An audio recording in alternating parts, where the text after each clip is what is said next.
Cuando les pregunté qué estaban leyendo, jamás esperé tantas respuestas. Pero entre todas estas respuestas, muy pocas eran de escritores independientes.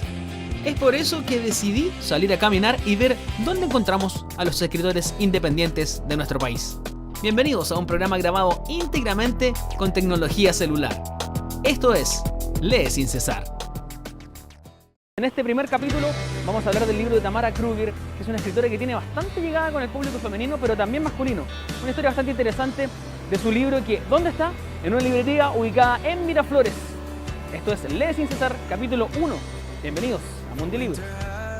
El turno de la primera escritora independiente de la que hablaremos es de Tamara Kruger. Su libro Es broma. La historia de Amanda, ya les decía yo en el inicio, una historia bastante extraña. Es una profesora de educación básica que no está muy conforme con su carrera y que sobre eso le pasan situaciones muy raras, relacionadas con el amor, relacionadas con la pasión, relacionadas con lo que le sucede con el entorno que la rodea, entre ellas su amiga Camila, su hermana Josefa, el gran amor que conoce dentro de la historia de Es broma, que es Diego, y también su antiguo amor, Tomás. Todo el guión y todo lo que gira en torno a lo que le sucede a Amanda tiene mucha relación con el hecho de las mariposas, no por nada es parte de la portada.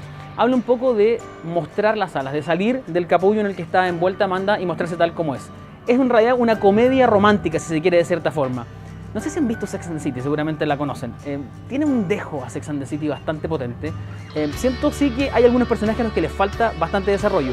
No a uno que particularmente hizo otra versión y sacó un spin-off, por decirlo de cierta forma, en un segundo libro, que es el libro de Camila, de la amiga que se llama No es divertido y que está ahí en esa cámara, lo estamos viendo. Es broma, tiene personajes bastante trascendentes de los que se podría haber sacado quizás más punto, más filo, como el caso de Diego y de Tomás, que son los amores que rodean a Amanda. Pero lo más importante sin duda es lo que señala Tamara y lo que nos comentó cuando le preguntamos cómo había escrito este gigante libro. Para ella lo más importante es dar a entender que la mujer se tiene que querer y que se tiene que mostrar al mundo tal cual como es. Pero tiene un trasfondo bastante más potente. Pensemos que en realidad Amanda es una profesora que estudió su carrera y no está muy conforme, algo que nos puede suceder a muchos seguramente con nuestras carreras. Y lo que le sucede a ella en el aula es un poco lo que sucede a ella en su interior. Tiene que estar en esta constante lucha de saber si busca o no a su amor, si hace o no tal cosa. Se lo pregunta a su amiga, a su confidente, se lo pregunta a su hermana, se lo pregunta a su familia.